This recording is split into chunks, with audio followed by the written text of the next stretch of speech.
बिस्मिल्लाहिर्रहमानिर्रहीम। अस्सलामुअलैकुम। कैसे हैं आप लोग? उम्मीद करता हूँ खैरियत से होंगे। अल्हम्दुलिल्लाह मैं भी ठीक। मेरा आज का व्लॉग बहुत इंटरेस्टिंग है क्योंकि आज मैं जा रहा हूँ घूमने DHA लाहौर आया। एंजॉय करने के लिए मेरा पूरा व्लॉग देखें। गाइस इंतज़ार की घड़ियाँ ख़त्म हुई क्योंकि मैं अपने कज़नों के साथ पहुँच चुका हूँ DHA आया। अभी करते हैं हम लोग एंजॉय। अगर आप लोग भी अपनी फैमिली के साथ सैर व तफरी का प्रोग्राम बना रहे हैं, फिर आप लोग अपनी फैमिली के साथ DHA आया आए, खूब एंजॉय करें। इस वक्त मौजूद हूँ मैं डक्की भाई के 4 रेस्टोरेंट के बिल्कुल सामने।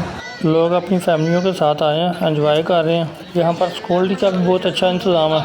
लोग डक्की भाई के रेस्टोरेंट के बाहर सेल्फियाँ बना रहे हैं, टिकटॉक बना रहे हैं। मैं तो कहता हूँ अगर आप लोग एंजॉय करना चाहते हैं, वीकेंड पे अपनी फैमिली को लाजमी लाएं, ज़िंदगी को एंजॉय करें। अगर आप फास्ट फूड के शौकीन हैं या इसके अलावा चाइनीज़ वगैरह खाना पसंद करते हैं, यहाँ पर आपको सब कुछ मिलेगा।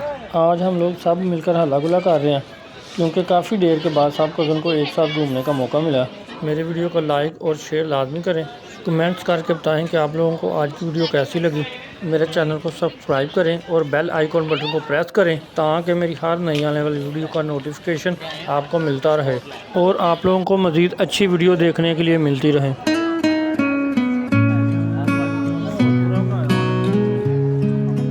इंशाल्लाह फिर मिलेंगे नेक्स्ट वीडियो में। तब तक के लिए अल्लाह हाफिज़।